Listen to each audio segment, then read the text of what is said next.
Voilà l'intérieur cabine au niveau espace. Bon, c'est une cabine 2 places avec un super passage cellule, mais ça on y reviendra aussi. Avec un look, bon, on est un peu dans le look années 70-80, même si ce genre de compteur et tout, ça s'est prolongé encore loin dans les années 90. Au niveau espace, elle doit faire, je sais pas, elle fait un peu moins de 2 mètres de large. On se croirait un petit peu dans l'intérieur d'un pick-up américain. Bon, c'est à peu près le même volume. C'est un côté intime et sympa. En plus, on n'est que deux, donc même si il est très sympa d'avoir une carte grise 6 places. Parce qu'il y avait des places en cellules homologuées. Donc autrement, la conduite à droite, le levier de vitesse à gauche, boîte à étage, donc boîte à 2 étages, 8 vitesses, donc premier étage 1, 2, 3, 4, le deuxième 5, 6, 7, 8, avec le chi au milieu. Bon, ça il a fallu, je l'ai découvert aussi, hein. Au début ça patauge un peu et puis on s'y fait vite. 2 voltmètres, moteur 24 volts et cellule 12 volts, le contrôleur du fonctionnement de l'alternateur 12 volts, très peu de boutons pour l'éclairage et pour les essuie-glaces, jauge d'eau du réservoir d'eau propre, des 250 litres extérieurs. Les phares additionnels, même pas de barlette, c'est 2 gros phares ronds hyper puissants qui correspondent bien au look du véhicule. Switch pour les phares périphériques, donc marche arrière ou s'éclairer de partout. Démarrage classique, on insère la clé. Je sais plus où. On insère la clé, donc ça met le contact partout. Tirette de démarrage à double étage aussi, donc un premier cran pour un démarrage normal et un deuxième cran qui suralimente la pompe d'injection. Des boutons pour envoyer de l'antigel dans le circuit de frein ou du start pilote dans l'injection. Bon, ce sont des camions qui sont prévus pour le froid, ce sont des possibilités. Donc je pense qu'on s'en servira jamais. Moi j'ai hors du froid, c'est pas du tout mon truc. Quand il y a du froid, c'est plus moi qui pompe de l'antigel que camion. Oui. Donc je rappelle, très très bon chauffage aussi. Donc je rappelle que c'est un 4x4, donc boîte, la commande de la boîte de transfert, longue, courte, et les blocages, donc par un petit retacteur qui se trouve en dessous, donc position neutre, enclenchement du bloc arrière, enclenchement du bloc arrière plus du bloc central.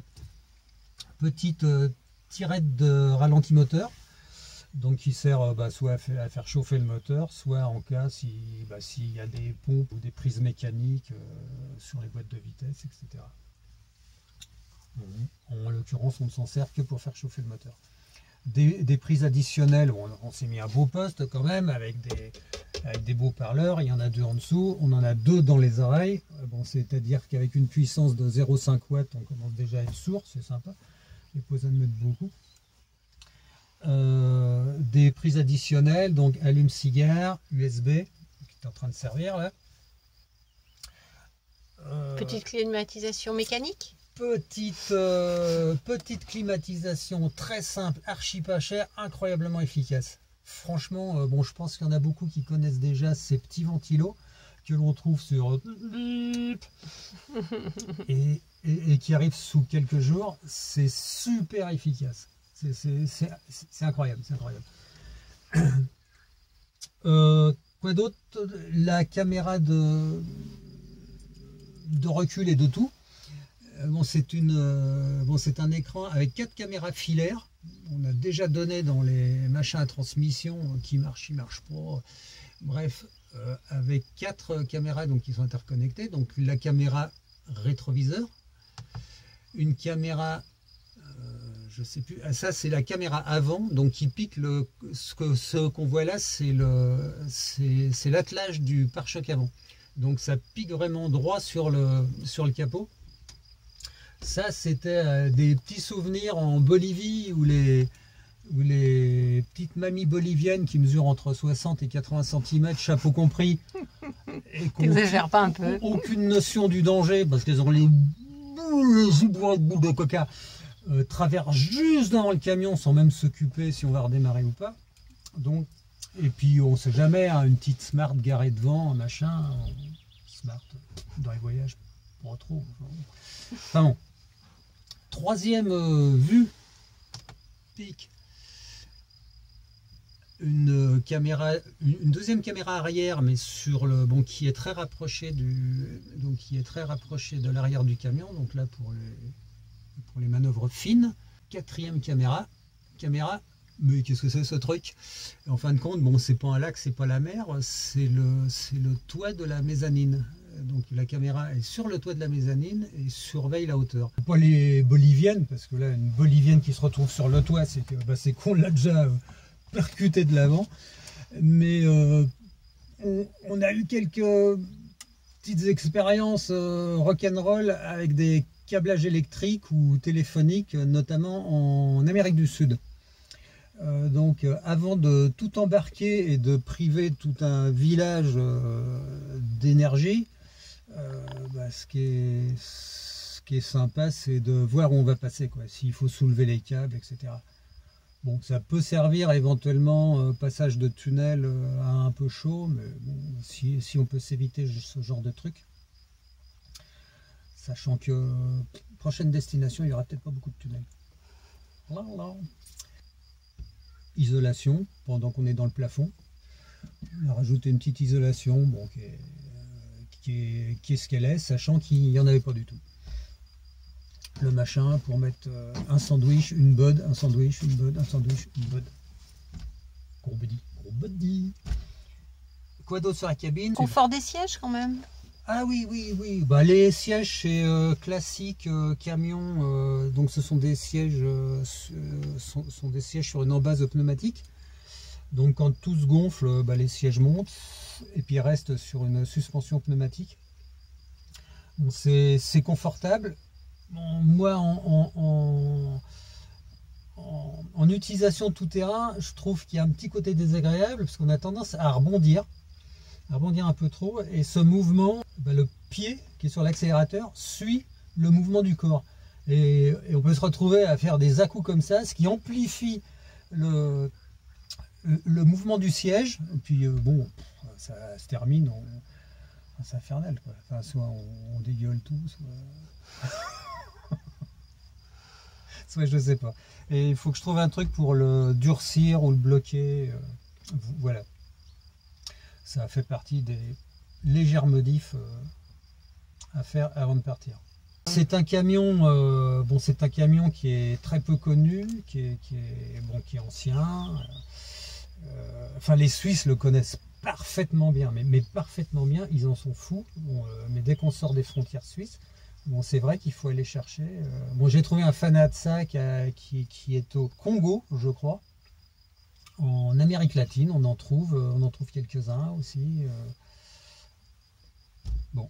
On est donc avec le bas de la cabine, donc le ralentisseur à l'échappement, les coffres sous les sièges. Petit aparté sur les plaques de terre, donc il est passé de 19 tonnes, il a été homologué en 18 tonnes. Bon, je ne connais pas la raison, mais comme il est passé par des homologations suisses, belges puis françaises, il doit y avoir des secrets européens. Un petit clin d'œil sur les 93 tonnes de train roulant remorquable. Voilà, si on remorque 93 tonnes, ça sera. Hein. Particularité donc de l'installation électrique. Les deux Optima rouges, batterie moteur, sont derrière le siège, donc en cabine. Alimenté lorsque la prise de quai est branchée, donc soit réseau, soit groupe électrogène par un smart charger 24 volts. Vous avez remarqué qu'il y a un coupleur Syrix. Donc en En fin de compte, ce parc batterie est couplé donc à un second parc batterie qu'on va appeler Troy, qui est à l'arrière du véhicule, composé de 2 autres Optima rouges. Ça permet de recharger donc avec le Smart Charger. Et pourquoi j'ai fait ça? Bon, en cas de gros treuillage, ça permet d'avoir plus de puissance, et en cas de problème batterie moteur, ça permet d'avoir un secours sur le deuxième parc. Mais on en reparlera. Voilà. Donc, le moteur qui équipe ce camion est un 6 cylindres en ligne turbo. Le turbo est de l'autre côté. Pas d'électronique, donc tout est mécanique. La cylindrée 13 litres, 12 litres 900 des poussières. Bon, c'est un moteur qui est extrêmement coupleux, qui développe 290 vrais chevaux. Donc les spécialistes Soraire disent que le 290 a plus de coffre que le 330, donc 330 chevaux, qui a été extrapolé du 290 chevaux. Ça me fait plaisir de les croire, tant qu'à faire. Donc c'est un ancien camion de chantier, donc avec un rayon de braquage qui est hyper court. Ce couple qui est fabuleux, on arrive à démarrer en 5e.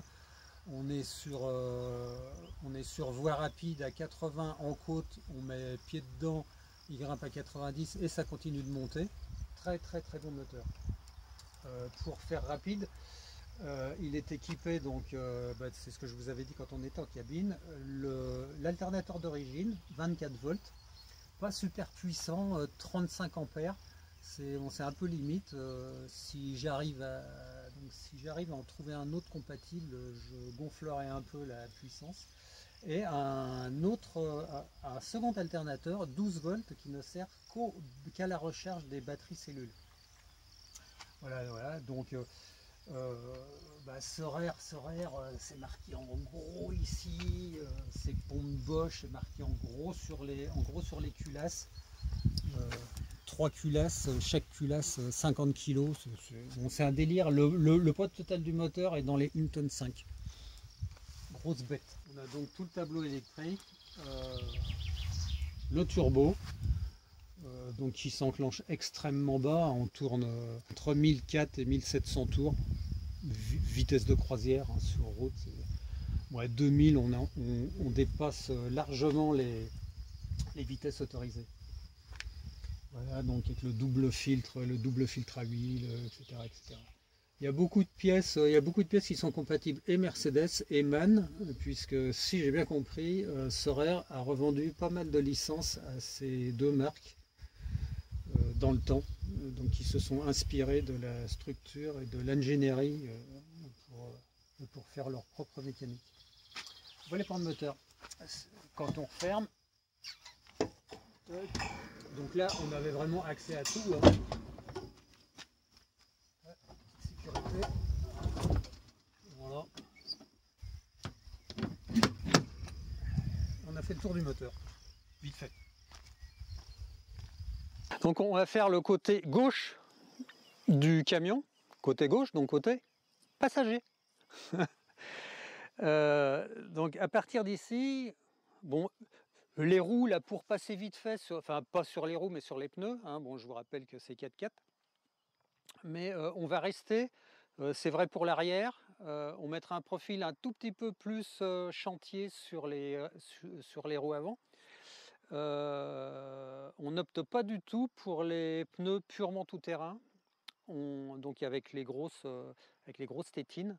On a déjà eu, c'est bruyant, ça s'use extrêmement vite, c'est cher, ça se trouve pas partout, et sauf à être dans une infâme bouillasse, quand on regarde les bonnes vidéos des routes impossibles sur YouTube par exemple, on voit que ce soit sur n'importe quel continent, que ce soit les bus, les cars, les camions, ils sont jamais équipés avec des pneus tout terrain en fin de compte. Donc on se dit que si eux font, c'est que ça le fait bien. Voilà. Donc là on est sous la cabine. Alors sous la cabine on a une chaudière Webasto. là qui est dessous, donc qui sert tant au réchauffage moteur, si on a besoin de réchauffer le moteur, qu'au chauffage central de la cellule, qui est équipée de 2 types de chauffage, mais ça on reviendra dessus sur une autre vidéo. Donc là, une pompe en fin de compte additionnelle sur la chaudière Webasto, donc pour pulser le liquide de refroidissement qui est en circuit fermé dans les radiateurs, bon, sachant qu'il y a pas mal de métrage quand même. Le réservoir d'eau propre de 250 litres, inox, cloisonné. Les petits phares périphériques, facile. Réservoir d'eau grise.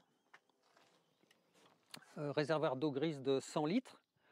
Le parc batterie 12 volts. Donc là, ce sont les batteries cellules donc qui sont derrière ce coffre. On a 2 fois 220 ampères. 2 fois 220 ampères, donc qui sont alimentés donc, par un chargeur Victron, on en reparlera, des panneaux solaires et une prise de quai qui peut marcher avec un groupe. Les jumelés, donc les grands techniciens à qui ça plaira, donc c'est un train arrière qui est équipé de planétaires. Les roues jumelées, alors il y a des avantages, il y a des inconvénients. Je dirais, bon, le principal inconvénient peut-être, c'est le fait de pouvoir très peu dégonfler lorsqu'on est dans le sable ou dans de la grosse boue. Bon, moi à côté de ça, il y a plus de surface portante. Donc on découvrira, on découvrira. Mais je pense que c'est quand même pas mal. Au moins, quand on en a un de crevé, on peut continuer à rouler. Bon, par contre, si c'est celui du fond qui crève, c'est un peu galère, il faut en démonter 2. Un coffre arrière. Alors, ce coffre arrière était dédié par les précédents, au moins par le précédent propriétaire, et ça restera son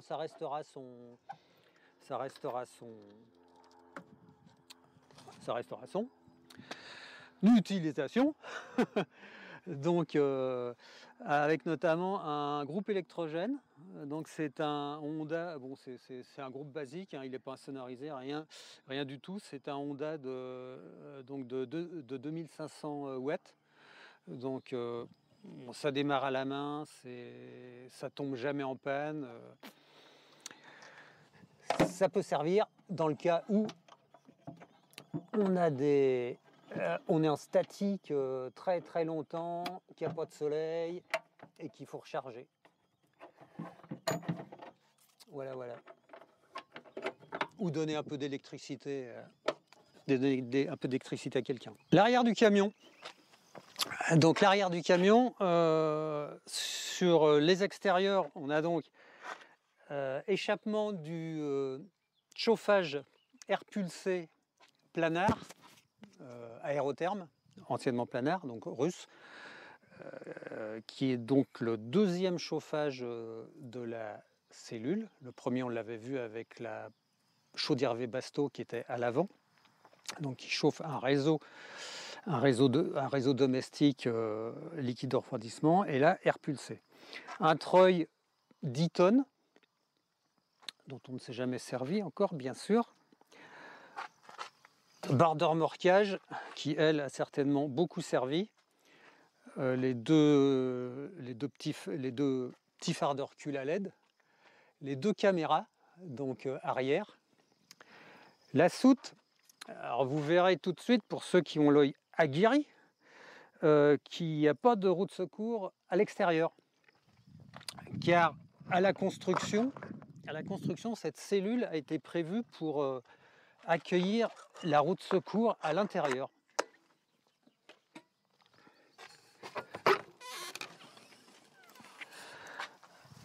Donc la roue de secours est là, et vous allez me dire, si quelqu'un me le demande, mais comment descendre cette roue de secours, bon, qui est dans les 150 kg. En fin de compte, ce plancher se soulève, ça donne accès au plafond au-dessus qui dispose d'un rail qui accueille un petit palan à chaîne, hein, qui sert donc à choper la roue, à l'amener au bord, à la descendre. Il faut compter à peu près 10 minutes pour descendre la roue, un quart d'heure pour la remonter la roue crevée. Bon, c'est vrai que ça prend de la place. Bon, après, c'est un camion qui a été prévu pour voyager en famille. Les précédents propriétaires avaient tous des enfants, entre 2 et 4 enfants. Donc, globalement, pour 2, on devrait arriver à s'en sortir. L'intérieur de cette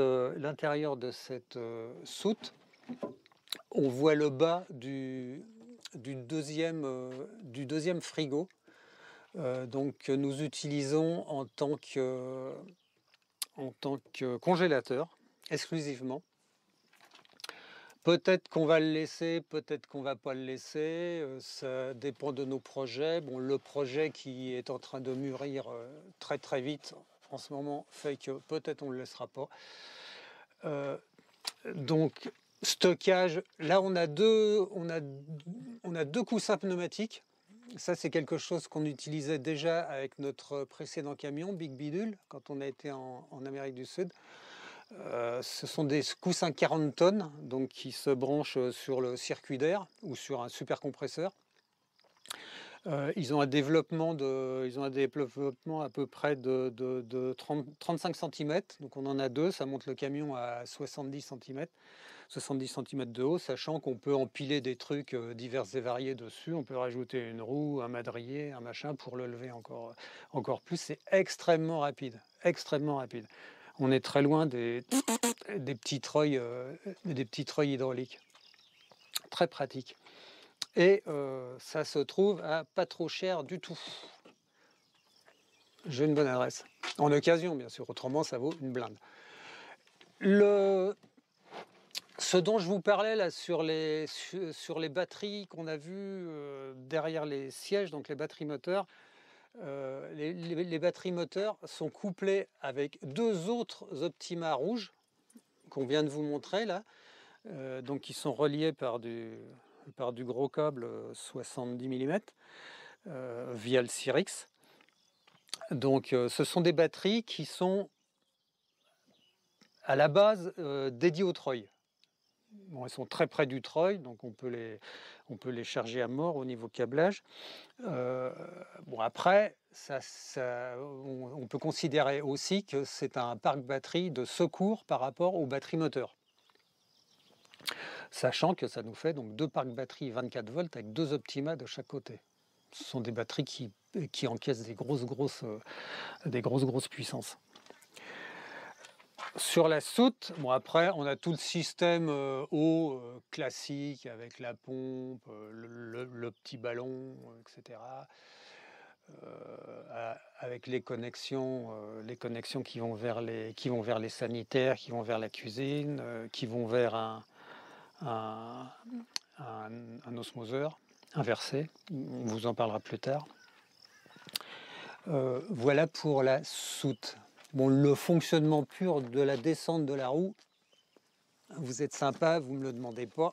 J'ai déjà fait 2 fois. Voilà, bon, elle se verrouille bien sûr. Hein. J'ai rajouté ça parce que la piste, plus on s'est acheté pour la première fois de notre vie, on s'est mis au sport. On a acheté 2 petits vélos pliants, des trucs de rigolo là, pour aller chercher le pain quand la boulangerie est à moins de 250 mètres. Et qu'on met là, mais qui représentent quand même un certain poids. Bon, c'est pas fait pour... Donc les verrous supplémentaires, c'est pas mal. Et puis ça fait... Voilà, ça fait. Voilà, j'espère ne rien avoir oublié sur l'arrière. On est sur le côté droit, côté conducteur. Donc le deuxième petit coffre, hein, la copie conforme de celui qui est de l'autre côté, ting, qui accueille, bon, qui est stratifié, lui, plus propre, et qui accueille quelques éléments de cuisine, un petit 2-feux gaz pour faire de la tambouille dehors, sympa, à hauteur, sans avoir à débarquer des tas de trucs. Une prise gaz sur les bouteilles intérieures aussi, au besoin. Mais avoir ça qui peut se balader facilement, c'est pas mal. On avance un petit peu. Là, il y en a que ça va faire rigoler. On ne les a pas utilisés avec un tel poids. Bon, ce sont des plaques Maxtrack. On les a déjà utilisés en véhicule léger, bon, à 3,5 tonnes, bon, ça plie pas. J'ai roulé dessus sur du terrain bon, pas trop défoncé. Avec le camion, ça tient très bien. Il les donne pour 10 tonnes. On verra bien. Bon, il n'y en a que 2 petites. On a aussi en stock dans notre garage des plaques aluminium, les plaques aviation là. À emmener, je sais pas.